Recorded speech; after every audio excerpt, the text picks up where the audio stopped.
us, folks. Our guest is the man with a plan. That's what I call him, Dr. Claude Anderson. He's the only person I know that has a plan specifically for black folks. If you've got a friend you know who's interested or you think it would learn something, tell them to get on the radio and listen here on 1450 in the D.C. area or at www.woldcnews.com, anywhere in the world to listen to Doc Anderson. For the break, Doc, you were telling us about, I guess I posed the question, why don't we hold our black elected officials' feet to the fire? And you were responding, and you were telling us why. Well, yeah, as I said, I did a study, and I did a comparative analysis of the connection between blacks getting benefits in the country and the number of black elected officials and the discomfort levels in black communities across America back in the 1960s. That means that at that time we had 103 black elected officials in the entire United States.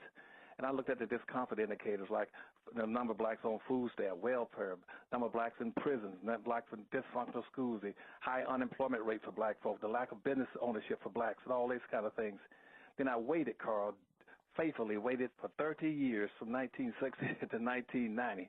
I did the same identical study to see that why in 1990 was because by 1990, the number of black elected officials in the entire United States had gone up from 103 to over 9,000. That means there was a 9,000% increase in the number of black elected officials in the United States that occurred between 1960 and 1990. And I said, good God, if we've gone from 103 or 100 blacks elected officials to over 9,000, then we must be walking on gold and sleeping on diamonds. And I looked at the discomfort indicators for black folk. I expected a massive appreciation and an uplift, an uptick in the quality of life for black folk in America. But I looked at it, and guess what? Black folk didn't advance by putting 9,000 blacks into public office. Things didn't improve. Things got worse. And I said, how in the world can you have a 9,000% increase in black elected officials and conditions in black America get worse? And then after I did a further analysis, I found out because there is no direct connection between putting a black person in a public office and blacks getting benefits. Because, you see, black people are the only group in this country that never demands anything from a public candidate for an office. They never demand anything.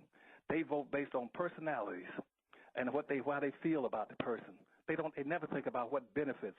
They violate the basic definition of politics. I told you a few seconds ago that politics is a process that decides who gets what benefits out of life.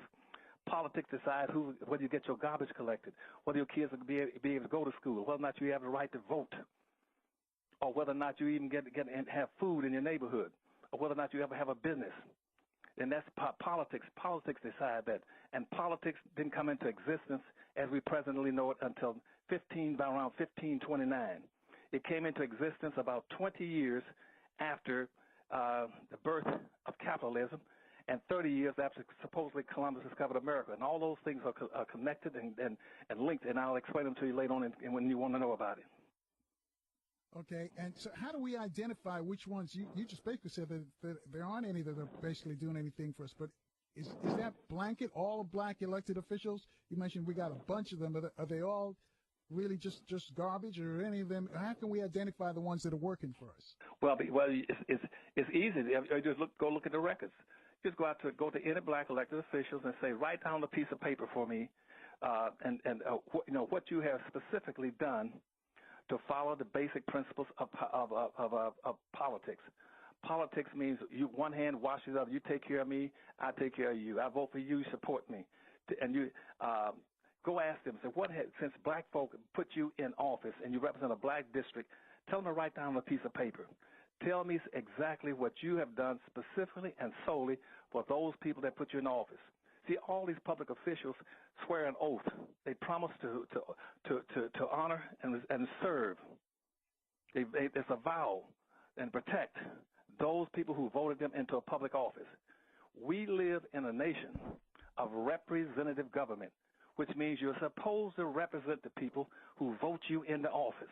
That's about, you can't be any clearer than that. We live in a nation of representative government. You're supposed to represent those people who put you in office.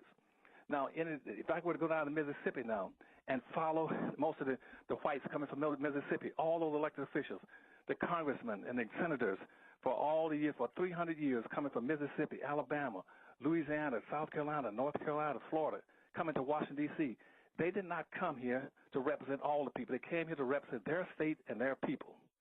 And if I could go out west right now, most of these conservatives coming in from California, not from California, but from the Midwest, everything from Oklahoma, Missouri, Arkansas, Colorado, and ask them, they come here to represent their constituents who they feel is basically whites. And you ask black folk, go ask the black officials, what have you done to produce services and goods and wealth and income for the people who voted you in office? And you watch what they write down on a piece of paper. What they would typically write down is some very broad, ambiguous, generic action that they took. But what they did for the world or what they did for the country, they never write down anything specific they've done for their people. But you go find what have you done to produce services in the elected Asian.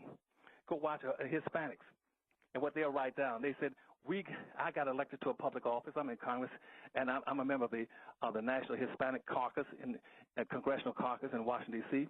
And what I brought this, I voted for to expand the immigration laws so I can bring in more immigrants into the country. I voted to get immigrants, newcoming immigrants, onto welfare and Social Security benefits.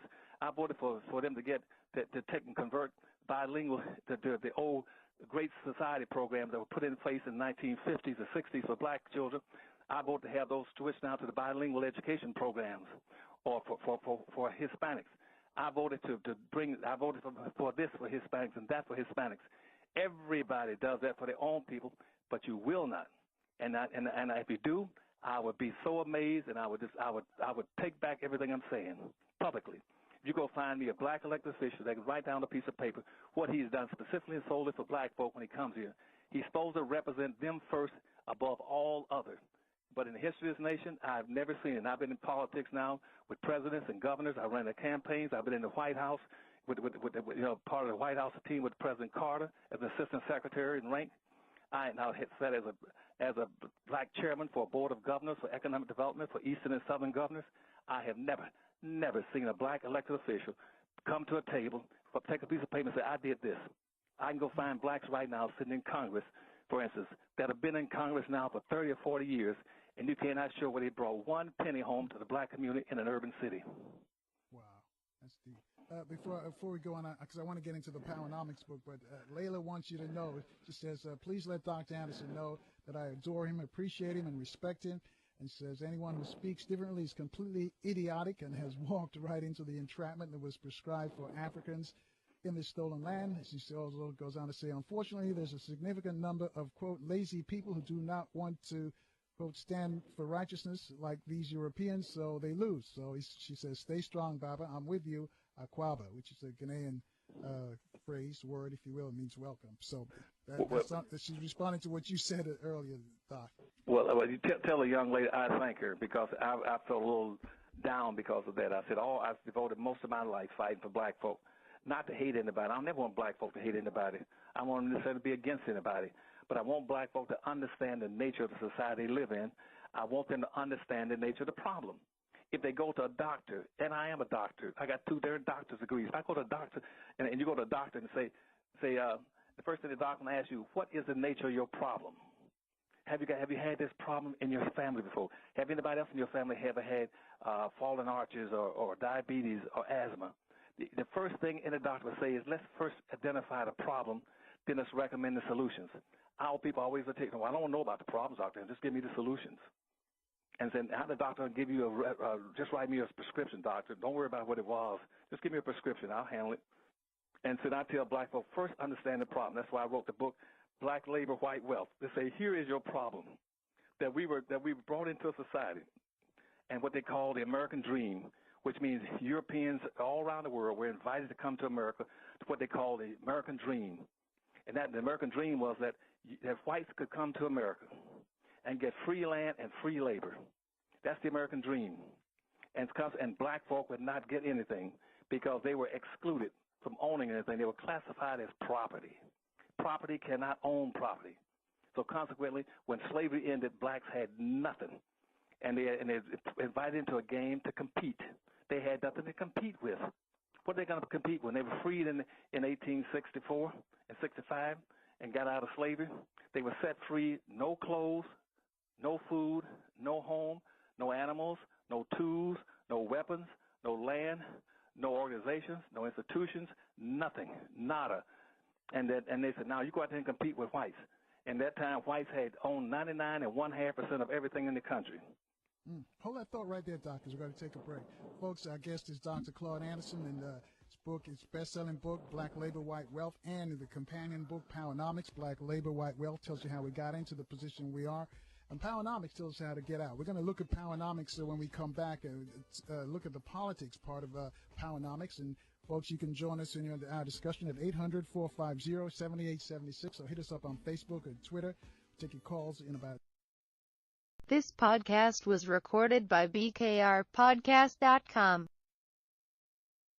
And thank you for staying with us, folks. Our guest is the man with the plan, Dr. Claude Anderson, the only person out there that's doing specifically for black folks. Everybody else, they're doing for multicultural or diversity or some other urban, they use some other term, that just because they're afraid to use the term black. Dr. Anderson is not. And he's uncompromising with his love for black people. Let me just say this. In your book, Powernomics, Doc, you talk about the rules of the game. What do you mean about the rules of the game? They've changed, or are they still the same? Well, the rules of the game in politics are, first of all, that you must start out by understanding the nature of it. And I told you a few minutes ago that it's based on quid pro quo, something for something. Anybody that runs for an office, public office, they owe you. They're supposed to be protecting you, looking out for your interests. That's why you vote them into office. You don't vote them into office to do for public good. You vote them in first and foremost for your good. You got to be self-centered and self-interested. That's the first thing you must do. The second thing about politics is what we keep missing is that the primary role and obligation of politics is to protect businesses. It's not and wealth in the country. It is not here to try to take care of your small needs and your interests. Unless you make it do it, and to do that, you're going to have money, and wealth, and economics. But politics right now is the primary purpose in government and using government through politics is to protect the businesses and the economy and those who got wealth. That's why when black folk got trapped down in Katrina with the hurricane down there, and they were left outside for almost 9 days without any food and water and clothes and anything else, and nobody went to aid them, the first thing the government did, they didn't send tractor-trailer loads of food down there and clothing and beds to take care of those people. The first thing they sent in there was the military. And the military went in there with guns. They're going to protect not the black folk out there that was trapped in Katrina and New Orleans. They can go in there and protect those businesses. And they're going to make sure there will be no looting and breaking into the stores. If there's a national tragedy, it's to take care of businesses.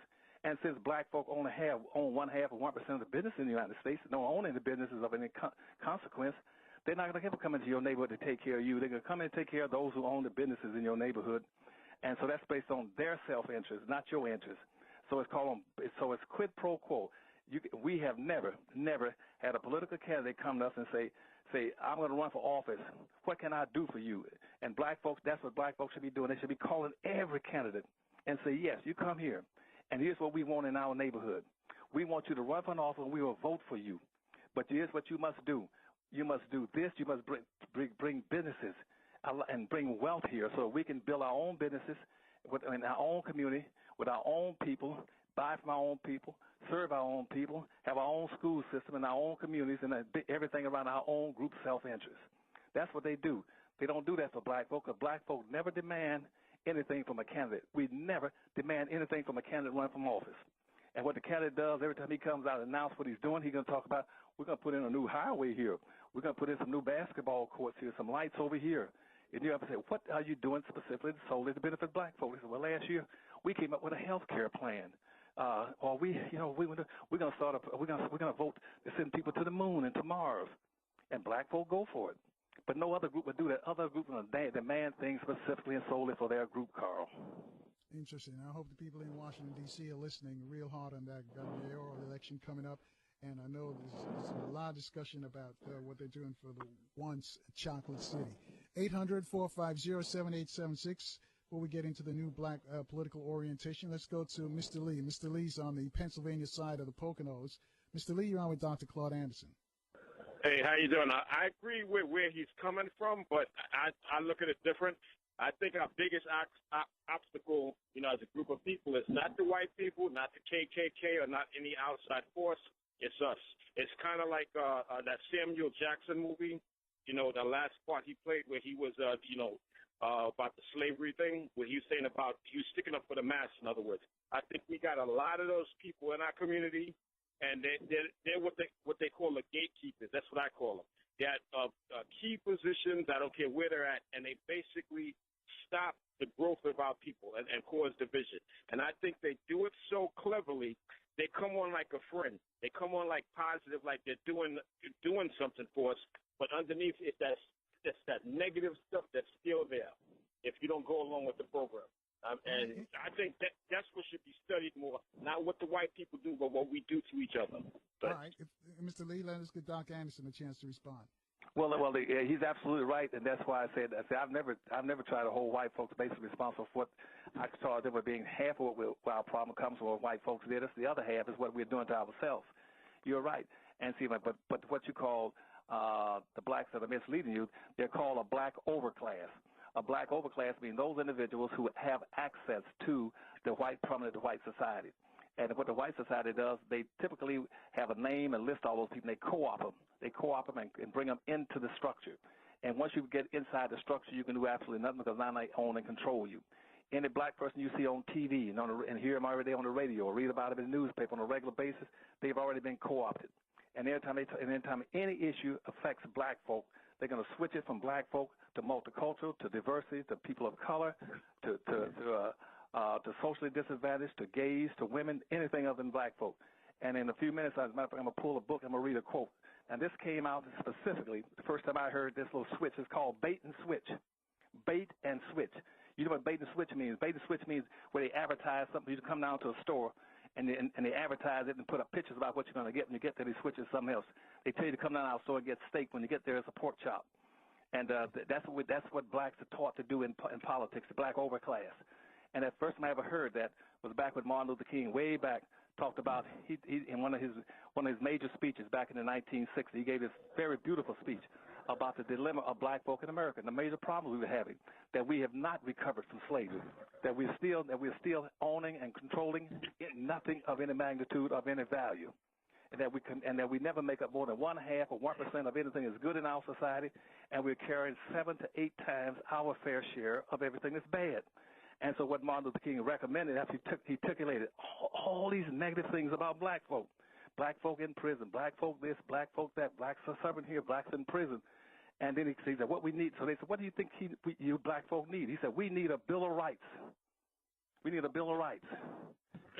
Can I say something? I want to. No, but let me finish this point, and you can have it. Okay, sorry. We need a Bill of Rights, but instead of him saying we need a Bill of Rights for black folk, he switched that we need a Bill of Rights for disadvantaged people. That's where the bait and switch came. And since that time, now every issue it came out later. And that's what Moynihan made when he put out what's called benign neglect policy. The Daniel Moynihan memo sent to Nixon say the way you shut down black folk in America is take the focus off of black folk and put on minority, women, immigrants. And that's how Wild Night now. Every time you talk about black folk in this country, nobody's going to listen to you. The issue will be changed over baiting to talk about black folk, and they'll switch and talk about gays. Gays are going to be the prominent thing. Nobody's enslaved in the gays in this country. Gays never put in 500 years of slavery. As a matter of fact, some of the biggest slaveholders in America were gay. The Two Sister Restaurant down in New Orleans, go all the way back, we had 2 gay women. They were the biggest slaveholders in New Orleans, and they had the biggest restaurant that still exists. One question for you. Oh, sure. Go ahead. Okay. Isn't a solution for this, especially in a capitalist system, the way it's made, and even with Russia, when it turned to capitalism, it's like the underground, like a mafia, or even the United States when they first came over here. They took over by force, where there was a small group, because it's like a Shaka Zulu in Africa.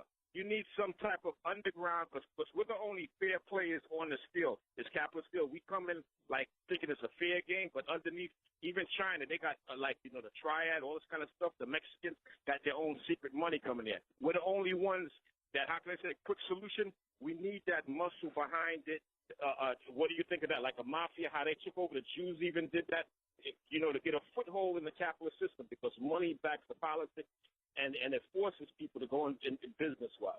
What are you thinking of that idea? Well, it's absolutely right. I've said on a number of occasions, you need some kind of institutionalized way of protecting yourself.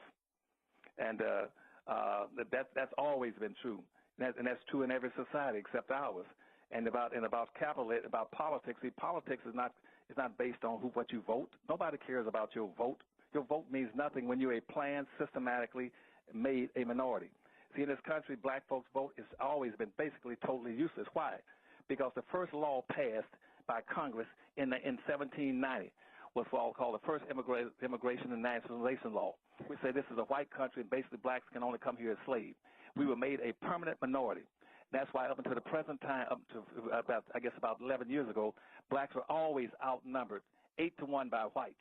And now that Hispanics have now come in this country in massive influx, and that the population of Hispanics has more than doubled or tripled in the last 25 years, now Hispanics have surpassed us. Now we're now number 9-1. And what does that mean? That means in politics, if I were to throw a rabbit into a cage with 9 hungry bulldogs to tell the rabbit you got a chance to vote on what everybody's going to have for lunch, nobody cares about his vote. Exactly. And because you haven't gotten the power, the black vote is totally useless. But if you read the Powernomics book, you can have power, and I'll explain that to you later when Carl gets to that point. Because we got to take a break. Mr. Lee, thanks for your call. And we're going to move more into Powernomics, folks. And you need to pick up this book and understand what Dr. Anderson is talking about. You can join us, too, at 800-450-7876, or hit us up on Facebook and Twitter at carlnelsonshow.com. Take your calls for Dr. Anderson in about 2 minutes. This podcast was recorded by BKRPodcast.com. Thank you for staying with us, folks. And our guest, Dr. Claude Anderson, the man with a plan. Dr. Anderson, in your book, Powernomics, you say political action step 1 is to promote group self-interest and use political acts to empower black America. Can you explain what you mean by that? Yeah, that typically, I guess everybody understands that one again but us. And that's why all these other people, they demand things specifically solely for their group. Let me give you an example, Carl. You hear all the debates going on right now. You hear about everybody talking about rights. And they say, well, you go to the marketplace. First thing you learn in politics is never go into a political arena and fighting for something that's very broad and ambiguous. Never go into a fighting for something that's broad and ambiguous that you cannot measure and you cannot determine. You don't go get into a fight I'm fighting for freedom. What you got to define what you mean by freedom. I'm fighting for equality. You can't have equality in a competitive society. That's the whole point of having competition, is to eliminate equality. The whole point of competition is to create inequality. And I hear blacks say, we need economic equality. You can't get it. You got to go in there prepared to fight for your own group self-interest. That's the first thing you must do. Now, if you go in there, when you go into the public arena, you see these other groups, the gays will go in there. They're going to fight for gay rights. They're going to go fight for rights. Women are going to fight for women's rights. Veterans are going to fight for veterans' rights. Senior citizens are going to fight for senior citizens' rights. When you get to and Hispanics fight for Hispanic rights. Asian for Asian rights. Jews for Jewish. When you get to black folk, they don't fight for black rights. You have never, probably in your lifetime, ever heard anybody talk about fighting for black rights. They go in for blacks go in there, they want to fight for civil rights. And nobody ever asks, who in the world is civil? Why don't you fight for your own rights? Why don't you fight for black rights, something that's peculiar to black folk that you can get your hands on and measure? Don't fight for something symbolic for your race, like I want equal opportunities. How do you determine equal opportunity? What does that mean? Well, I want equality. You can't have equality. It doesn't exist. The only time you can have equality is that you must have equal ownership and control of the resources and the wealth and the power. If you don't have equal control of the wealth and resources and the power, you can't have equality. But black folk will ask for those things that they cannot measure, they can't see, they can't touch, they can't feel, they can't smell. And they should go in and say, look, I want something that's black. I want black rights, and I want it tangible.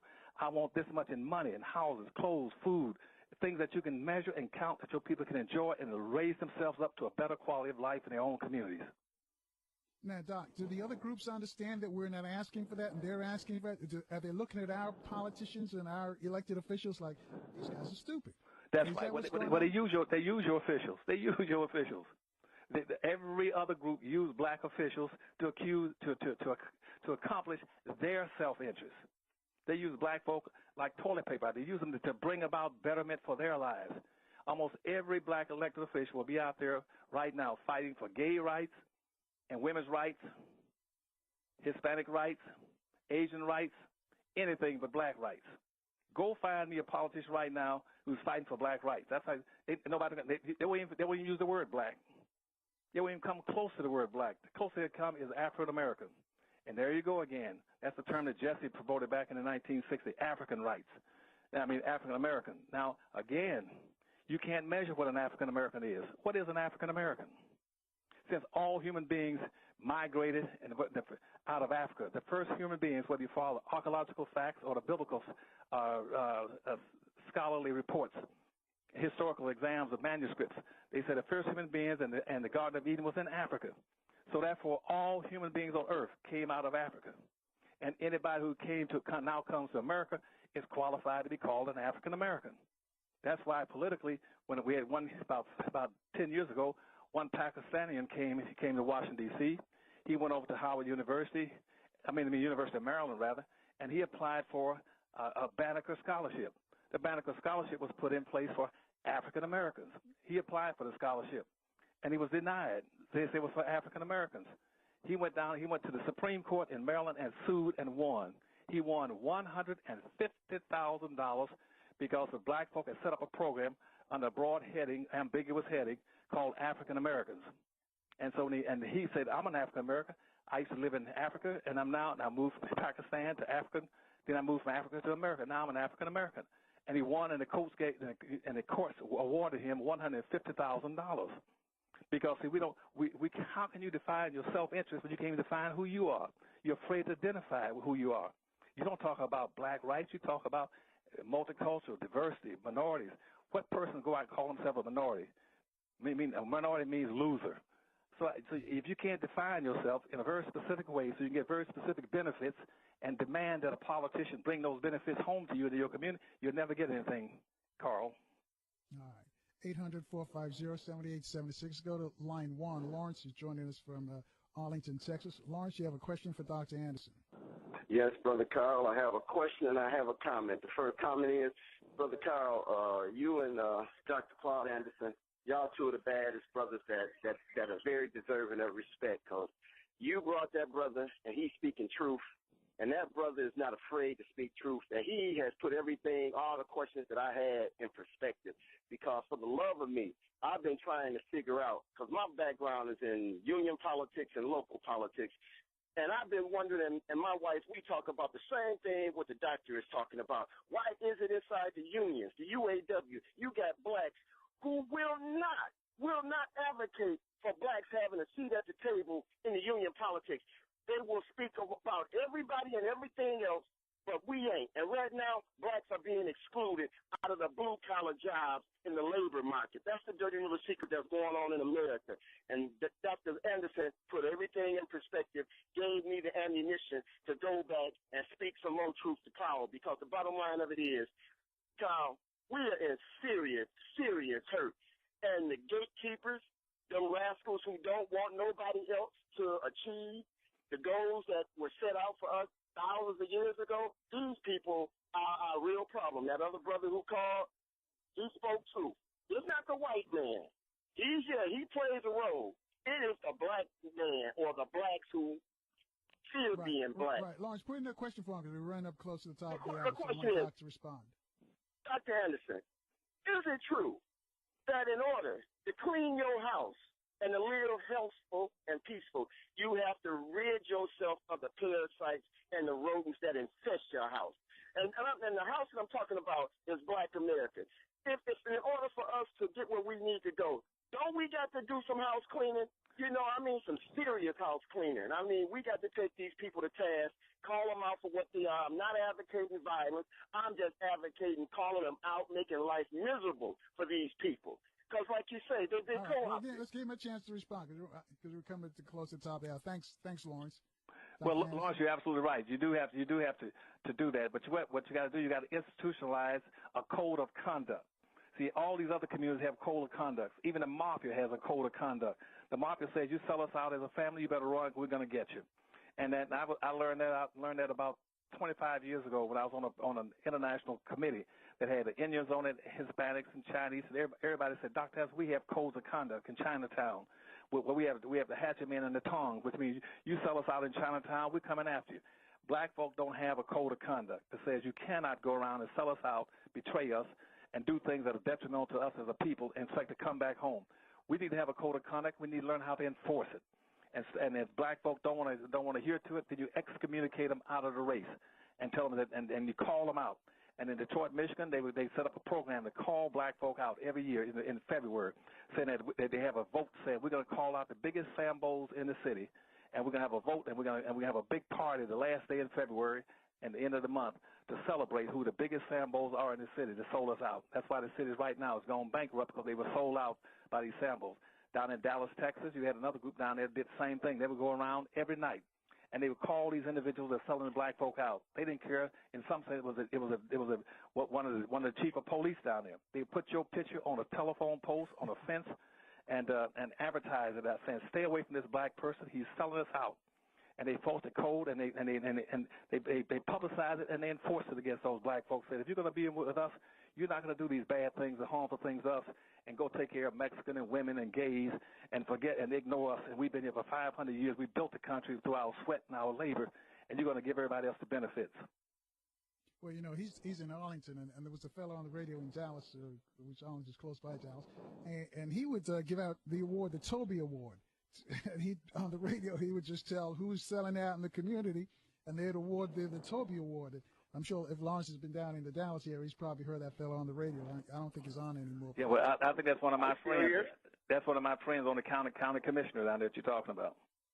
He called it the Toby Award. Yeah, that's the Toby Award. That's why. Aren't you familiar with that?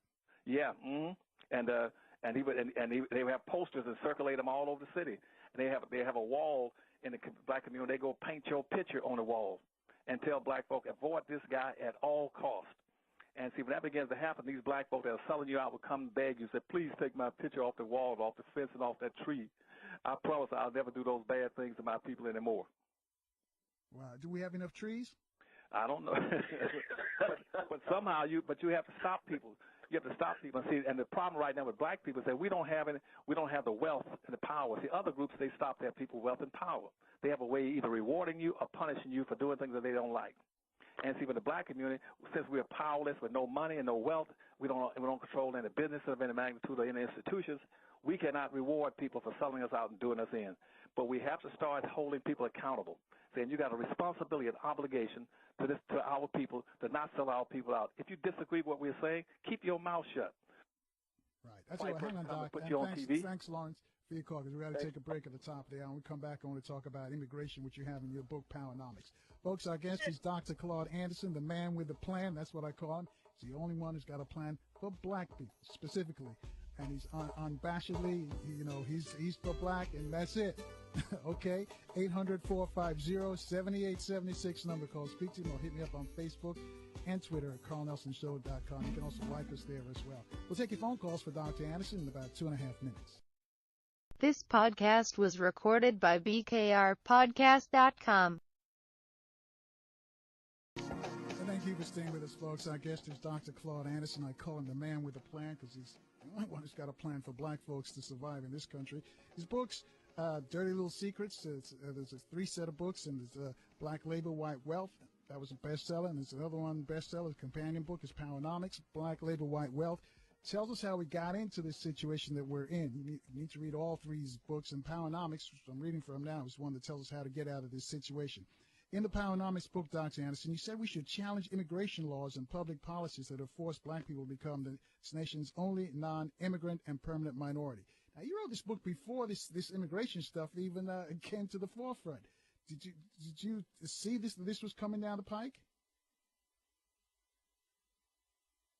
Is Dr. Anderson there? If they need the books, then they should read all these books. And right now, we're running a power pack where they can get all 4 of those #1 best-selling books in the country. And they're classic books that explain everything they need to know about what's going on in the country. They can get them by going to the www.powernomics.com website and order them off the line at Powernomics, www.powernomics.com, and order them. Or they can call the Powernomics Corporation's office. That telephone number is 301-564-6075. Again, they can call the office. That's 301-564-6075, and they get a power pack. The power pack, they can get all 4 books for $70. And those are #1 selling books, and they're not like any other books you've ever read in this country. and you never find this kind of positive information, comprehensive analysis and solutions to show you how you got into something, what you got to do to get out, and why you should be considering yourselves to be special people. Right. Now, okay, now to answer your question about immigration, you see, what black people have been ignoring is that any immigrants, all throughout history, immigration was a major negative for black folk. And that's why when the country first originated under English rule, one of the first things they set up, as I said, was the national immigration laws and nationalization laws to invite people into the country. But they were only inviting people in of European origin, and because they be classified as whites coming into the country. That way, that made black folk would be a permanent loser, a permanent minority in the society. And as these immigrants come in, they displace black folk. They displace you out of jobs. They displace you out of territory, out of space, out of economics, and out of politics. It's a displacement process to bring in immigrants. Immigrants do not enhance the life of black folk. It dampens it. It wipes you out. It keeps you locked into a lower level. All these immigrants come into the society over you because of a federal policy. And that's why up until 1970, for instance, Hispanics were classified as whites. American Indians were classified basically as whites. And Asians and on probation to be whites. Arabs were classified as whites. And so, but yet they became minorities when they found out they could get benefits by kicking black folk out of the minority programs and classifying themselves as a minority. They can come in over black folk. Only 0.3% of 1% of all those people in America call themselves Hispanics or black people. Only 0.3%. The rest are classified as whites. And so when they come in this country, black folk got to compete with all those Hispanics. Now let me go back for a second to show you how that hurt black folk. Let's go back to 1900. Let's go back a little further. Let's go back to the 1860s. In 1860, on the eve of the Civil War, you had less than 4,000 Hispanics in the entire United States. In 1860, on the eve of the Civil War, you had less than 4,000 people call themselves Hispanics. At that time, they were Mexicans in the entire United States. But you had almost 5 million black folk who were slaves. So that means the Hispanics were only 4,000 or less. Black folk were over 5 million. Now watch this progression. Now by 1900, the number of Hispanics in the United States went up. It went up to almost 100,000 Hispanics in the United States in 1900. But by then, the number of blacks in the society were over 11 million black folk. So when the Hispanics got 100,000, we had over 11 million black folk in the United States. And at that point in time, they began to have the same birth rate in this society, and for the next 100 years. And guess what happened? By the year 2000, Hispanics not only caught black folk, they passed black folk. And it passed black folk. Why? Because Hispanics poured in this country almost 4,000 or 5,000 at a time. And what they did, they had between the year 1900 and the year 2000, the number of Hispanics in the United States went up over 36,000%. They went up over 36,000%. And why? Because the National Hispanic Party met in Kansas City back in 1975 and says, what we're going to do now is draw up a National Hispanic Party, and the first thing on our agenda is to displace black folk as the number 2 population in America. We're going to displace them by the year 2000. Up until that point in time, blacks were second-class citizens until the year 2000. In the year 2000, Hispanics surpassed black folk right on the money, and they became the number 2 population and pushed black folk back to number 3. Where black folk had been number 2, second-class citizens in the United States for 400 years, they now are third-class citizens.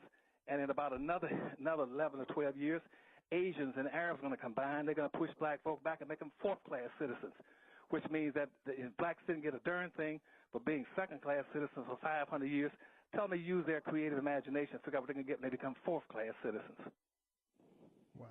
Since we're on that subject, I got a tweet earlier, and I guess I'll ask the question now, because the new head or the acting head of the NAACP wasn't getting involved in the Washington Redskins, the name change for the Washington Redskins. As people said that was a good thing because that doesn't concern us. Those are Indians, and Indians had slaves. So how does that fit into the equation of what you're talking about? Well, it fits excellent because see, you almost every group on earth has owned blacks as slaves. They profited and benefited off of black folk. They elevated their people, their community, and their race and their ethnic group off of black folk. And it started off, the first people to enslave black folk were Arabs. Then it went to the Portuguese. Then it left the Portuguese and went to the Hispanics. Then from that to the French. Then to the Germans. Then to the British. Then to the Swedes. And then to the Asians. And the last ones to enslave black folk were the American Indians. All these so-called civilized tribes were slaveholders, slave chasers, and they fought, signed agreements with the Southern, with the Confederate South, to fight against the North to keep black slavery in existence, because they said they had invested so much money into black slaves they were not going to turn them loose. The Indians in this country ignored the Emancipation Proclamation. They ignored the 13th Amendment. They ignored the Civil War victory, which says you couldn't have slaves in the United States. And so by 1866, in the United States, the Choctaw and Chickasaw Indians were still holding 12,000 to 15,000 blacks as slaves, because they got paid on average about $20 to $25 for every black who ran away. They're bringing back to the plantation, and they got paid for owning it, and they did not want to give up their black slaves. And so consequently, when they started enslaving so many blacks, they then started calling them civilized. That's why the Cherokee and Chickasaw, and Choctaw, and Seminole Indians, all of them were slave-holding nations. They own and control black folk. And here we are now. They're being invited to Washington, D.C. every year by the President of the United States to come to Washington, D.C. and get special benefits. The descendants of slave-holding Indians are getting free benefits off the 1866 Indian Treaty. This 1866 Indian Treaty that all the civilized tribes signed says that the government says you must release all these slaves, and you must do 5 to 9 things for them. 1, you must free every black slave, or you Indians will never get on any land in the United States. We might give you a reservation if you release your black slaves. Point 1. Point 2, you must give all those slaves a chance, or those black Indians a chance to have membership in the tribe they wanted. So you've been holding them so long and mistreating them. Point 3, you must give them at least $150 in money. Point 4, you must give them 160 acres of land. Point 5, you must share any benefits, the proceeds that the government sends down to you, like clothes, housing, and medical care. Point 7, you must make sure that they are tax exempt, don't have to pay the taxes. Point 8, they can go to any school without paying a tuition. Point 9, that they have access to all the resources on a reservation. That means gold, silver, chrome, bauxite, magnesium, timber.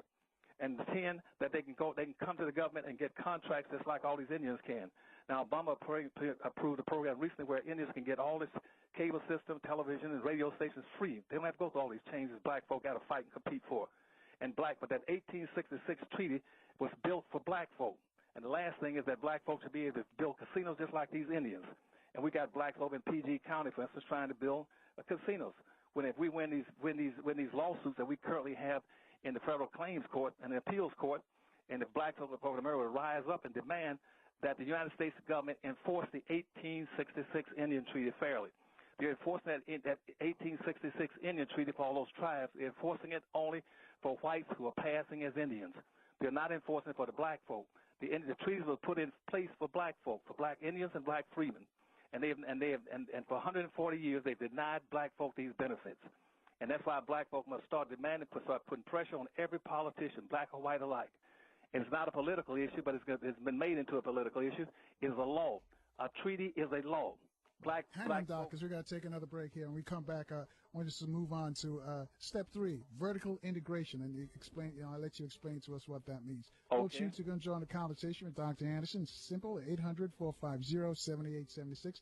Or hit me up on Facebook at carlnelsonshow.com. We'll take your calls in about 3 minutes. This podcast was recorded by BKRPodcast.com.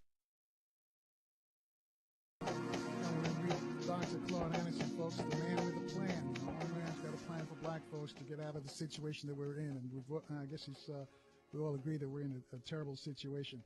In your book, Powernomics, Dr. Anderson, you talk about we should use vertical integration in politics. What do you mean by that? Well, let me get to that too. But last point I was going to make on economics, so I told you how the number of immigrants increased by over 36,000%. Tell black folk, your listeners, tell them, remember that for every 10% increase in the number of immigrants coming to the country, the native black Americans are reduced by 0.3% in their income. So they know. You have my point? That their income goes down by, again, in the black community, it goes down by 0.3% for every 10% increase in the number of immigrants coming to the country. and you've had and the Hispanics went from 100,000 to now they got about 44 million. That's why you're not going to get ahead. Let's go to your second question. But keep in mind that what I'm telling you is not information to go out and be hating any other group. Don't hate Hispanics and Arabs and Asians. They're just doing the best thing they can for their own people. It's our people, and what we're not doing that's hurting people. It's not even whites now that's hurting us. It's the lack of black leadership that's hurting us. Now to go back to, and that's why for your vertical integration is very pointed at this point. Now vertical integration means that when we elect a black politician to an office, and particularly the highest office in the land, that there should be some kind of a umbilical cord that extends from the lowest level in the black community all the way up to the highest level of a political office, and the communications and resources should travel up and down that line like a telephone line or electric line to produce resources and effect change for those people at the bottom. And in the old days, we used to have it used to be called a ward system, and that's why all these other immigrants got over very well back in the 1800s. It's called the old ward system. And Italians were very effective in the Irish ward. They had Irish wards and Italian wards and Jewish wards. And a ward system, what does the word ward? You hear about the ward system, even in Chicago. When I grew up and I was in school, in the university over at University of Chicago, they had a ward system where everything you want, you just go tell your ward leader what you needed, and he will fight your battles for you. We need a ward system, a vertical system for black folk in this country. And a ward system, the word ward means someone who has a responsibility to protect you and look out for you. And black folk don't have nobody out there protecting them. They need to go back to the old ward system. That's the first thing. And secondly, that they have to understand that the ward system unified the people in the community and kept them together and delivered benefits to them. And also it was an effective means of communication, and also it gave them influence and information about how to vote and how to best use their votes. And then there's always also a way of holding any other politician in and around them accountable. Now, presently, immigrants are now got a ward system going. They're using black elected officials. Where they don't have an elected officials in the country, they buy black elected officials. That's why the Indians put in $18 million just to buy elected officials, including some of our black officials in Congress. They use our officials, our elected officials in these major urban cities. Other groups, the immigrants, use our black elected officials as a ward system to bring benefits to them, specifically in that group, and bring nothing to black folk. And our black leaders then give them access to the highest levels of government to help them develop programs and public policies that benefits them while they ignore their own people. All right. 800-450-7876. You also talk about supporting a network, a national network of black research institutes. Oh, yeah. Well, that's why we created the Harvest Institute, Carl, because right now the days of old charismatic black leadership is gone. So for years, we should always look forward to find us a charismatic black leader. Say we get a black leader we can follow, somebody who's a minister who can preach and teach, and we'll follow him in the place he wants to go. And see, what black folk need now, they need leadership that won't die, won't grow old, and can't be assassinated and bought off. That's the kind of leadership they need. They need institutionalized leadership, and we should have had that in the Urban League and NAACP and the Rainbow Coalition, but we never had it. We need to have some organizations that speak strictly and solely for black folk and carries the water for black folk. And right now, the Urban League and all those other groups, and some of them are good people in them. I'm not casting aspersion on all of them. There are some good people in the Urban League, good people in the Rainbow Coalition, good people in all these organizations. I'm just speaking generically, that right now they don't carry water for black folks. If you go ask the Urban League, they say, well, we carry the water for poor people and minorities. And you go to ask the NAACP, they say, we carry the water for multicultural and diversity. You ask Justin, he said, we carry the water for social disadvantage and the rainbow. Nobody represents black folk. We need some institutional leadership. We have no institutional leadership in America, and we don't have any more charismatic leaders. And if we did have any, as I said to you earlier, they've been bought off, assassinated, and co-opted into the structure. And so the minute you see them on TV and or in the newspaper, you better run and bend and don't bend over, because you're going to be had. The black leadership now, they've learned how to do what I call the moonwalk. On racial issues, your black leadership in America does the moonwalk. They give a pretense they're moving forward when they're moving backwards. And therefore, that's why black folk don't make any progress in the country. They camouflage their moves and give black folks the erroneous impression that progress is occurring. And every time you look around, they be coming up again in February. They're going to talk about how far we've come, how far we've advanced racially in this country. At the same time, we're going backwards all over America. in every major urban city in America, that's the 10 largest cities, black folk are living like animals. They're slaughtering each other, killing each other, no food, no water, no health. They're displaced, they're homeless, and yet your leadership's going to be doing the moonwalk on them, telling them how well off we are. Wow. 800-450-7876 to speak to Dr. Anderson. We're going to go through the Powernomics book. Some folks have been home for a while. Let's go to line one. Jay's in D.C. Jay, you're on with Dr. Anderson. You have a question for him? Yeah, my question is, why like America always say they the land and the free and this and that, and they help every other race. Why don't they help us? You understand what I'm saying? I've never understood why don't they, what's so hard about helping us? Like, you help Hispanics, but you don't help us, and I don't understand that part of it. Like, why? What's so different about us that you just don't want to help us? That's a good question. Thanks, Jay. Thanks for your call. Dr. Anderson? Well, they don't want to do it for a number of reasons. One reason they don't want to do it for you because they feel guilty about what they've done to you. And that's the first thing. And if they were to bring you out of the shadows, then guilt will emerge in them again. That's one thing. The second thing is that they are scared to death of you. They know that if they were to empower you, where you had an appropriate number of businesses, and you were an effective person in politics, and you had good, strong institutional leadership in your communities, and if you had functional communities, competitive communities with businesses, and if you had an alternative economy in America that was not dependent on the white society or any of these other societies, that would scare the devil out of them. See, if black folk had towns like Asian towns and Arab towns and Little Mexico and Little Havanas and Japan towns and China towns, that would scare the devil out of white folk. That's exactly what black folk need. They don't want you to be independent. See, whites don't want you necessarily with them, but they don't want you really too far away from them. They just want you in a state where you're just there so that anybody can pick and pluck you anytime they want to and do whatever they want, and you can't do anything about it. And the only way black folk can be a competitive people is to build their own and control their own resources, wealth, buy from their own people, have their own alternative economy, and place that first before trying to get along with other people, trying to compromise. Before you try to hook up with and co-op and do things for Asians, Arabs, Hispanics, and women and gays, do something for your own people first. No prince is going to marry a pauper. Take care of your own first. We don't want to do that. And that's why they don't want to do anything for you, because they're scared. Two, they don't want you competing with them. And thirdly, because they have a federal policy that says they can bring all these other people in here, and they're going to classify all these people as whites. That's why up until 1970, all Hispanics in the United States were classified as whites. Asians were classified as whites. Arabs were classified as whites. Arabs were classified as whites. Asians were on probation to be white. And so consequently, black folk are the only people that's outside the loop. And that way, you're always an expendable group where anybody can make money off of you. That's why 97 to 98% of every dollar that black folk pass through their hands, it goes right out and it subsidizes business, Arab businesses, Chinese, Asian businesses, white businesses. You cannot support yourself or sustain yourself because you have no wealth and no businesses and no jobs. But anybody can use you to start a business because they know that you're going to have to buy from them because you don't own and control any resources. You have no drug stores, no department stores. You have nothing. You have maybe 2 hospitals in the entire United States. Black folk own and control nothing. Maybe you might have 5 blacks in America that have more than a 2 or 3 story building.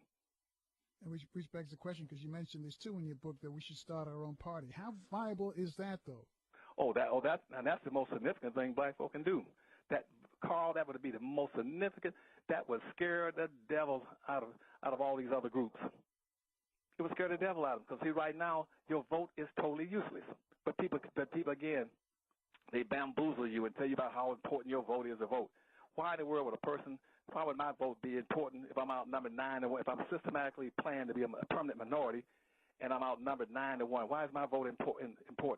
Anybody that has more than a high school education would say, hey, if I'm only a small percentage of the population, whites can do anything they want to do. They can vote in there. They don't need the black vote. Whites don't need black vote to put Ronald Reagan in office or anybody. I think whites can put anybody they want in office anytime they want them because they got the population. And they've got these other groups that also these sub-ethnic groups that are also classified as whites. They don't need the black vote, but they bamboozle blacks by saying you got to go out and exercise your right. And that's like having blacks taking crack cocaine because you got to go out and exercise your right. You don't go to the polls and vote to get exercise. You go there to get benefits. But they know they're not going to give you any benefits. So consequently, you get engaged in a process that you never win in. So what black folk have to say is that if I'm never going to win in politics, because I'm not playing to win, let me start playing to win. So how do you play to win? Right now, black folk would be the most powerful group in America if they were to do 2 things. First, if they were to cease and desist, splitting themselves up between the Democratic Party and the Republican Party. If all the blacks in America, if 42 million black folks says tomorrow, we're going to become independents. We're going to become independents. We're not going to belong to the Republican Party or the Democratic Party, because we learned that that's called divide and conquer. If I'm stupid enough to let people tell me some of you should be Democrats, that's divide and conquer. Anybody tells you that is bamboozling you.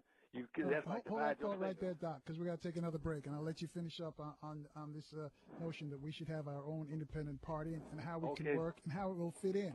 I want you to explain that to us. Folks, you can join that conversation with Dr. Anderson at 800-450-7876. We'll take your calls in about.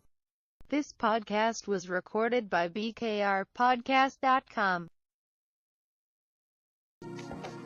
Thank you for staying with us, and our guest, the man with a plan, that's what I like to call him, Dr. Claude Anderson. He's the only one who's got a comprehensive plan for black folks. His books are laid out for you. Black Labor, White Wealth tells us how we got into the situation that we're in right now. We know it's dire.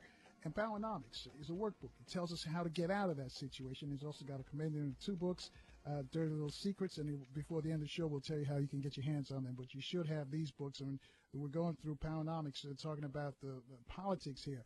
And Dr. Anderson says we should form our own political party. And you told us that that would scare the other folks. But what else would it do, Dr. Anderson? How could we benefit from it? Well, see, and keep in mind, Carl, I have to reiterate this on your show, that what I'm telling black folks to do in analyzing their condition and telling them, suggesting the ways of countering the strategies and becoming economically and politically competitive does not mean they have to be against anybody else. But unfortunately, we live in a society that any time you try to help black folks, they think you're against somebody else, that you're teaching hate, or it's too black. See, nobody ever says anything about Jews being too Jewish or whites being too white or Asian being too Asians. But anytime you start talking about helping black folks, that's too black. But I tell black folks, don't hate anybody. Just go read these books and learn how to play the game and learn how to compete. Learn how to compete politically and economically. And one of the best ways to compete politically is if you really want to play the game, because right now your vote means absolutely nothing. You're not going to get anything. You're not going to get anything at the local level, in the city levels, directly for black folk. You're not going to get anything at the federal level for black folk. And if you go to the website and start looking up any kind of program, you see everybody there. You see programs for minorities, programs for women, programs for Asians, programs for anybody, for veterans, but you never see anything for programs for black folk. But if you're going to win, this is the way you win. And I used to be a Democrat, but now I'm an independent. What you must do is learn how to pool your votes. Pool your votes. Just like you pool your fingers and make a fist, you pool your votes and make a hammer. And what you do, you pool your votes. And how do you pool your votes? You create a black independent party. The biggest movement, if you read in my books, and in that chapter, I predicted that by 2013, the biggest party in America would be the independent party. Go check anywhere in America. That was written almost 15 years ago. I predicted exactly what you're saying. Now, the biggest party in America is not the Democrats, Republicans, it's the independents. If blacks were to create an independent party, an all-black party, nationally, and learn how to vote as a block, and quit letting black folk get on TV and do what no other group would do, always talking about we're not monolithic, we don't all think the same, we don't all do this the same. You'll never hear another group talking about that. You'll never hear another group go on TV and talk about how disunified and disorganized they are. They always stick together publicly and do things in the best interest of themselves and their group. Black folk must learn to do the same thing. Vote as a block. And once you vote, set up your black independent party nationally, then the first thing you do is make sure that you never run any candidates. Never run any candidates for office. And your motto should be, we will vote for and support any candidate for a public office that promises the most and delivers to black folk. We don't care whether you're white, yellow, brown, or polka dot. Whoever promises the most and will deliver the resources into the hands of black folk, we will vote. And we will give you 42 million votes. And when the rest of these people find out that they can now go out and pick up 42 million votes just out of the black community, you would see every politician in this country running over trying to court black folk. It's just like if she's the prettiest woman in town, everybody will be outside her door yelling, can I take you out? Can I take you to dinner or lunch? They would come courting black folk. They found out that blacks were voting as a block, and they would vote for whoever promises the most and delivers to black folk. And they would vote not based on partisanship, what political party you belong to. Political parties mean nothing when you're talking about getting resources. And see, black folk for the last but up until from the slavery time in the 1500s up until about 1860s, they didn't belong to any party at that time. But they joined the Republican Party up to 1940s. They got nothing. Got re-enslaved and Jim Crow segregated. Since the 1940s, they've been belonging to the Democratic Party. They don't get anything. You have to pull out and vote as a solid block. Say, we got 42 million votes. We'll give you, all you got to do is promise and deliver the black vote. Make them show up in your community and come on the stage and say, and promise, here's what I'll do for you all. And but say, let me interrupt you for a second, Doc. Isn't that what some of our quote unquote leaders do? They go to the other people and tell them, I can deliver the black vote. Right. See, then that, see, and what you said, and you can say, yeah, you can deliver the black vote, but you're going to sign a contract with us. When you come into my community, every black politician, make them come to your community. You don't go to a center to see them or listen to them. You make them come into your community. Right now, the politicians have a nasty habit of just saying, I'm gonna be downtown speaking. Y'all come turn out and bring me some money. You said, no, you come into my community and come on the stage. I want you to come there. All of you come at the same time. Line them all up. You got 4 or 5 people running for the office. Have all 4 or 5 of them come at the same time and come out one at a time. Give each one of them about 3 to 5 minutes at most.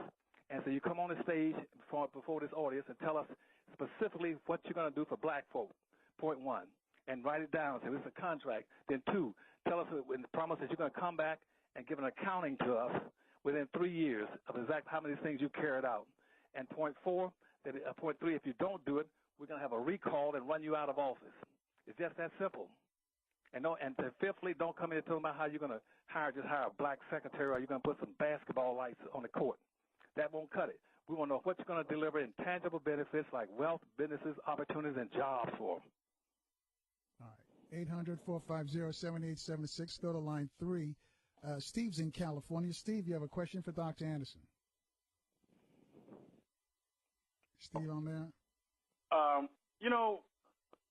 Dr. Anderson talked about starting our own party. Carl, that's been done before. I mean, Marcus Garvey talked about starting a party. Hubert Harrison, Ida B. Wells, even Miss Fannie Lou Hamer. I think if you're going to do something like that, everybody has to be on board. And I know a lot of people are not going to be on board, but you're not going to be able to bring everyone along. And I think that's one of the things we have to understand because we're too distracted. I mean, it seems like everything that comes along right now, especially. I mean, Carl, you were just talking about the young man who hated being black and the Canadian. I mean, that's a distraction. We talked about the N-word. Charles Barkley was talking about how he could use it and everybody else. Those things are just nothing but distraction. I mean, it's not going to do anything to move us in the 21st century. Because I don't think we really understand what's going on. And Claude Anderson's been saying this for a long time. My question to Mr. Anderson is, I mean, I've had some of your books, and, you make some pretty sound ideas. But have you pitched this to people like Earl Graves, Magic Johnson? I mean, have you brought people together in a big forum and said, look, guys, this is what we have to do? I mean, I know, Steve, that's a good question because we're running out of time. I'm going to give him a chance, and hopefully, because I know Doctor, hopefully he'll tell it like it is. But Doc, I'll let you respond. Good question. Okay, thanks. Okay, let me answer that. Tell you this. Yes, not directly for those specific people. Most of the blacks I know in the movie stars, entertainers, I know them personally. They're all well aware of what I've been preaching for 40 years, since I had the dubious honor of writing the first black affirmative action plan in the entire United States in 1970. I didn't write it for minorities. I wrote it for black folk.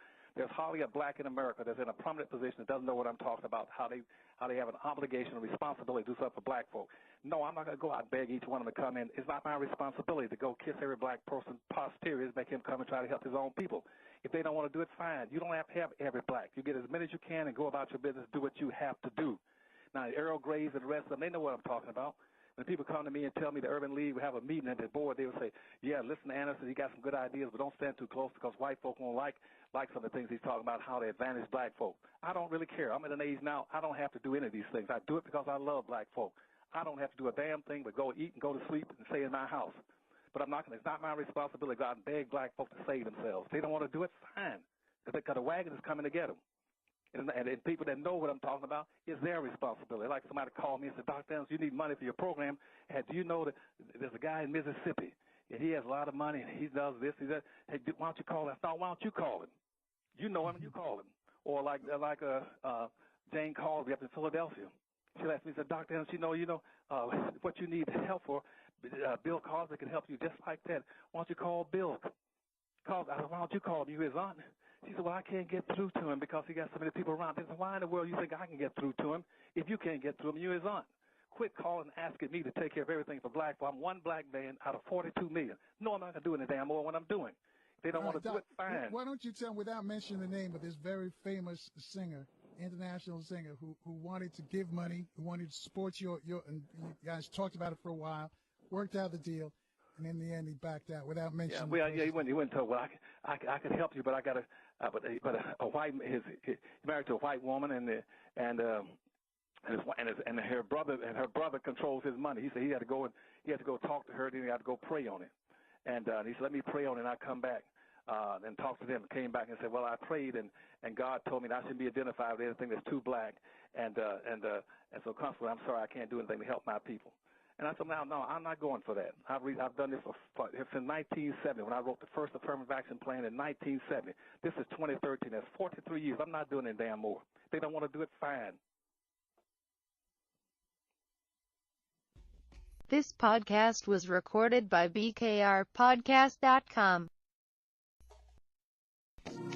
Thank you for staying with us, folks. Of course, you can always reach us on Facebook and Twitter at CarlNelsonShow.com. Our guest is the man with the plan. That's what I like to call him, Dr. Claude Anderson. He's the only one who's got a plan to save us, folks, and you got to listen closely. You'll pick up his books to understand what he's saying. Just a reminder, tomorrow, Dick Gregory is going to be here at the 50th anniversary of the assassination of JFK. Greg says he's going to drop some new knowledge, some stuff that he hasn't mentioned anywhere else. So if you know somebody who was interested in what happened when JFK got assassinated 50 years ago, make sure you tune in tomorrow right here on WOL. Dr. Anderson, I'm going to let you finish before we take another call. Okay, good call. I'm not sure where I cut off, but I do thank and appreciate the gentleman for calling and telling me, and his past support for everything I'm talking about, and I also appreciate his concern about the fact that we can't get all blacks. But I tried to make a point before. I don't know where point we cut off. It's not my obligation. I'm not going any further. I got 42 million black folk in America. I'm one man. I've held almost every office and spoken out for black folk in the lowest office and to all the way up to state office for governors, over education with presidents and governors and everybody else. Ran campaigns for a couple of governors and for the president of the United States. I created a Harvest Institute, a black think tank for him. I put out 4 best-selling #1 books that sold, became #1 in America and around the world for black folk. I give speeches all over the country. I'm on television, radio. I can't do anymore for black folk, and I'm not going to even pretend I will. If black folk don't want to join in, don't want to listen, let God help them. That's up to them. At my age, I don't really care anymore for those who don't care. If they don't care about themselves, I won't care either. And if I do appreciate what he's saying, and I tell black folk right now, the wagon is coming. We're in a turbo condition. And keep sitting there somehow trying to find minuscule reasons for doing nothing to help save yourself. And I said, that's up to you. But you can do things. You don't have to have every black. Just get as many as you can and go do what you can do for your people and for yourself and for your community and your race. All right, and that's probably what we'll have to do. Just wait till we get a critical mass and keep moving. 800-450-7876. Let's go to Shayon in Long Beach, California. Shayon, you have a question for Dr. Anderson. Yeah, yes, I had a couple quick comments and then a question. My comments is, Dr. Claude Anderson is right. He shouldn't have to do all of that. And I know our black scholars get sick of black people. I know Minister Farrakhan has talked about that same thing. I watched Brother Steve Coakley, pass away and give his life trying to educate black people on what's going on. Dr. Claude Anderson's book, Powernomics, I specifically gave it to one of a Long Beach black councilman in the district that I grew up in. Gave him the autographed copy of Dr. Claude Anderson's book. Brother I don't even think he opened the book, let alone let's try to implement anything that was in the book. So I understand what he's talking about. And another thing, the black unemployment rate for black people been the highest among all races for a period of 40 years. 40 years. And that's not by accident. And as far as the black political party, I'm a registered independent. I agree with Dr. Claude Anderson.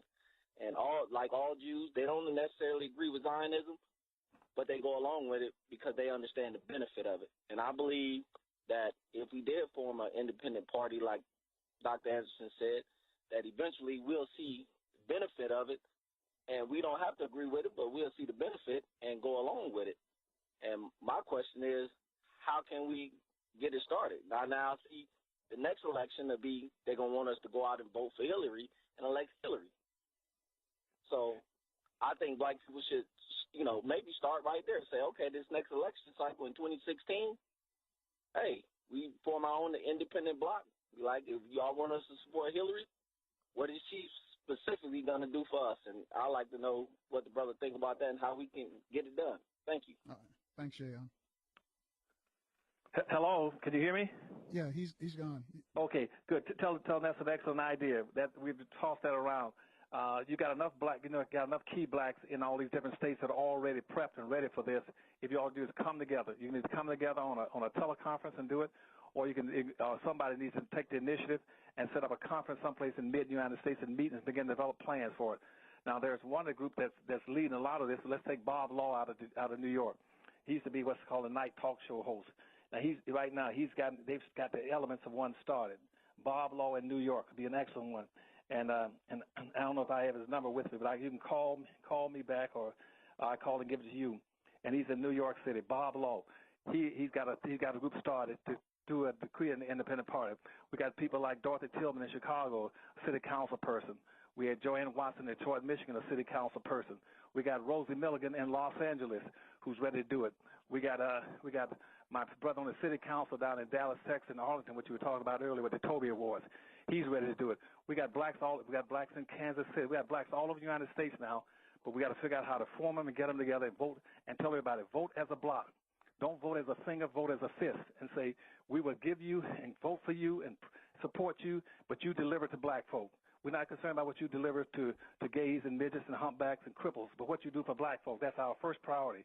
Don't mistreat those groups, but make sure they are secondary to your first priority to take care of those people that put you in office. Always when you go to office, you tell your politicians, dance first with the person that brought you to the party before you dance with anybody else. All right, good question, Shayon. In your book, Dr. Anderson, you say one of the political action, step number 11, is to initiate a national leadership renaissance for empowerment-oriented black leadership. What do you mean by that? That's what we're talking about right now. That's what we're talking about. Where you find new black leadership in the country. There are new young black folk. These young black folk right now are getting concerned and sensitive to the fact that nothing's going to happen for them. They have a very diminished future right now. Somebody needs to organize these people. We need an organization. Need to have a national meeting someplace in the United States within the next year where all the interested blacks who are concerned about saving themselves and their family can come together and form a very strategically powerful group that will control politics and also begin to effectuate anything else from the schools, and then build an economic group, a power base underneath that, so they can control politics in general and impact the society. It can be done, but somebody has to initiate it. I can't do it very much. I'm getting too old to do it. It can be done, and I got a broad list of people, and as I said, that are willing and ready and able to do it. But we have to have some money to be able to do that. The Harvest Institute was designed to do it. But right now, most of the major people that promised to give money to the Harvest Institute never gave a penny. And all these black athletes and black entertainers, we are tax-exempt, non-profit corporation. We need funds to be able to pull all these people together and have a national conference. And at that time, we also declare a black holiday every year. And in the summer, in August, called the Harvest Institute, where our blacks come together and celebrate their special holidays, like other groups have a special holiday. We can do all those things, Carl, but we have to have money to do it. We have to have institutional people do it. And right now, we got a broad, growing list of young people who says we're ready because we don't have any leadership. That's why all these youth crimes are going up, because young people are disoriented. They don't know what's going on. They don't have any black leadership to lead them. Well, everybody knows somebody who knows somebody who knows somebody who's got a couple of dollars, in the next few days, and they need that tax write-off for the end of the year. You hit them up and tell them about the Harvest Institute. Before the end of the show, Dr. Anderson's going to give you the address or the phone number where you can contact it. Right. Your political action step 12, adopt a public code of conduct for group accountability. What do you mean, quickly, what do you mean about that? Well, that's what we were talking about earlier, where black folk understand all these things we've talked about. Learn how to pool your resources, pool everything, pool your vote, pool your money, and pool your bodies into a community, build a community. And inside that community, build an alternative economy where black folk can produce jobs, services, goods, and products, and a self-respect and appreciation for their own people. And then and vote as a bloc to demand respect in the country and compete with everybody, compete with people in this country, economically, politically. It can be done. The same thing I just got through saying. And I don't have time to fully explain all of it right now because I know your time is running out, Carl. But let me tell you how to get through to it. If you want to get some copies of the book, anything like that, go to www.powernomics.com and get the books. And also there's a link on there to the Harvest Institute. And the Harvest Institute needs donations. Right now we're in the federal claims court trying to force the government to enforce the 1866 Indian Treaty, which means billions and billions of dollars for black freedmen and black Indians, the descendants of those people in this country who will unite with black folk and pool all our resources to help us get some things. Then, or you can call the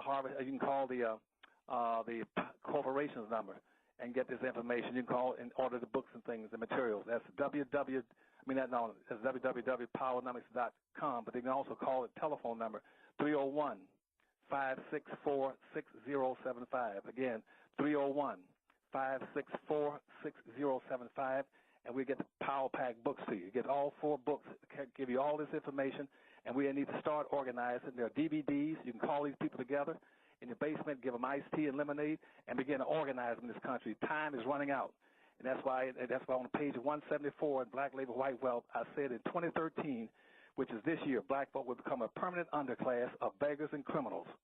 And the beggars and criminals mean the people who have to live like that for the rest of their lives once this year expires. We have no one to lead us. We have no place to go. We've got to organize fast. Doc, give us that number again real slow. For the corporation, they call the corporation number as 301-564-6075. Again, 301-564-6075, and get these materials. Let's all get together and start organizing. Otherwise, you haven't got a snowball's chance in hell. And I hate to scare you like that, but that's the truth from the bottom of my heart. Because I remember you saying this quite some time ago. It must have been about 10, 15 years ago. And it seemed, 2013 is right here.